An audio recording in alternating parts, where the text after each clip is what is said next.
جس طرح اس الیکشن میں فراڈ کیا گیا،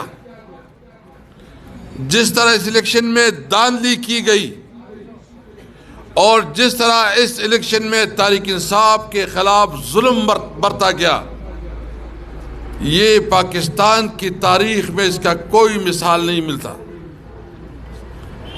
ہمارے کینڈیڈیٹ کو اٹھایا گیا، ہمارے ایجنٹوں کو اٹھایا گیا، ہمارے ٹرانسپورٹ کو چھینا گیا، ہمارے لوگوں کو دھمکیاں دی گئی، ہمارے لوگوں کے اوپر تشدد کیا گیا، اور ہمارے لوگوں پر یہ بھی ظلم ہوا کہ وہ تحریک انصاف چھوڑے۔ ایک خوف کی اور ظلم کی ایک انتہا تھی۔ لیکن میں سلام پیش کرتا ہوں ان نوجوانوں کو، پاکستانی عوام کو، کہ جس طرح جرت سے، بہادری سے، ہمت اور استقامت سے انہوں نے حالات کا مقابلہ کیا، تو آج ان کا سارا جو ظلم اور جبر، جو اس کی دھاندلی، وہ آج ثابت ہو گئی کہ عوام نے اس کو مسترد کیا ہے۔ میں اس لیے آج یہ بات واضح کرنا چاہتا ہوں، اور میں حکمرانوں کو کہنا چاہتا ہوں کہ نگران حکومت کی ذمہ داری تھی کہ وہ فیئر اینڈ فری الیکشن منعقد کرواتے۔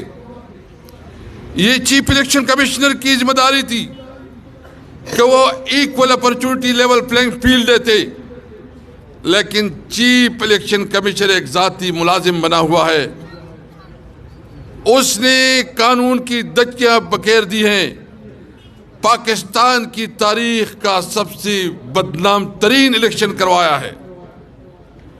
ہمارا مطالبہ بالکل واضح ہے اور کلیئر ہے۔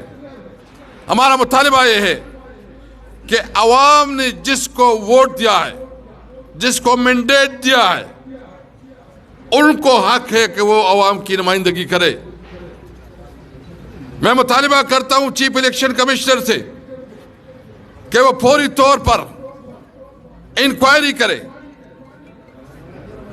جہاں زبردستی سے فارم 45 میں ایک رزلٹ، فارم 47 میں دوسرا اور 49 میں تیسرا رزلٹ ہے، یہ آپ نے کس قسم کا انتظام کیا تھا؟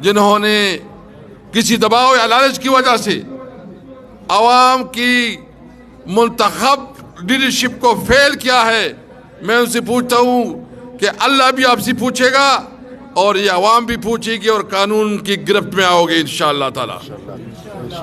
میرا مطالبہ یہ ہے، ہم انشاءاللہ اس وقت ہم 180 سیٹوں پہ جیتی ہوئی ہیں۔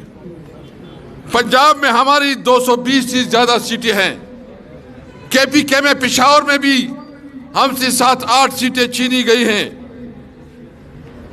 اگر اس کے باوجود یہ احتجاج ہو رہے ہیں، ہم صرف ایک مطالبہ کرتے ہیں کہ ہمیں اپنا حق دو۔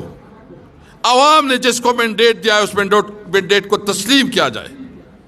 ہم اس ملک میں عدم استحکام نہیں چاہتے، ہم اس ملک میں بدامنی نہیں چاہتے۔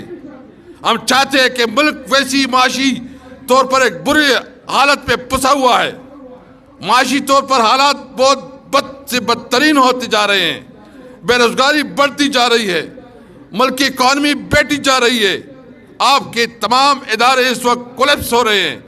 اس وقت ضرورت ہے کہ ملک میں استحکام آئے۔ ہونا چاہیے تھا کہ الیکشن کے بعد یہاں استحکام آتا، لیکن الیکشن نے مزید عدم استحکام کا شکار کیا ہے۔ میں مطالبہ کرتا ہوں کہ خدا را اس ملک کے اوپر رحم کرے، اس ملک کے عوام کے اوپر رحم کرے۔ اس ملک میں جس کو مینڈیٹ ملا ہے اس کی مینڈیٹ کو تسلیم کرے۔ ایک کیسی حکومت ہوگی یہ جو جس طرح یہ کر رہے ہیں، گٹھ جوڑ کر رہے ہیں، حکومت بنا رہے ہیں، میں پوچھنا چاہتا ہوں کہ کون سے دنیا اس کو مانے گا؟ کیا اس کی حیثیت ہوگی؟ کیا اس کی کریڈیبلٹی ہوگی؟ کیا یہ اس مسائل کو حل کرنے میں اس کی کیپیسٹی اور کیپیبلٹی ہوگی؟ ایک ریگولیشن کی اب بھی وقت ہے. ہم عدم استحکام نہیں چاہتے، ہم سیاسی استحکام چاہتے ہیں کہ ملک میں استحکام آئے اور اس کی وجہ سے معاشی طور پر یہ ملک مستحکم ہو، ہمارے بچوں کو اچھی تعلیم ملے، روزگار ملے، یہاں کی صحت کی سہولات ہو اور یہاں ہمارے عوام کو امن ملے. اس کے لیے یہ پاکستان ہمارا ہے، ہم پاکستانی ہیں، ہمارے اوپر یہ ذمہ داری ہے کہ ہم آئین اور قانون کے مطابق اس ملک کو چلائیں.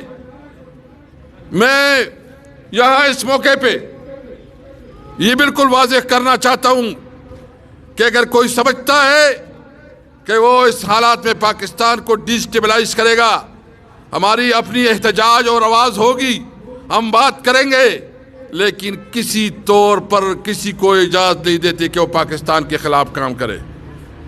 یہ ملک ہمارا ہے، یہ ادارے ہمارے ہیں، ہم نے اس ملک میں قانون اور آئین کے مطابق اپنی جدوجہد جاری رکھنی ہے. میں ختم کرتا ہوں.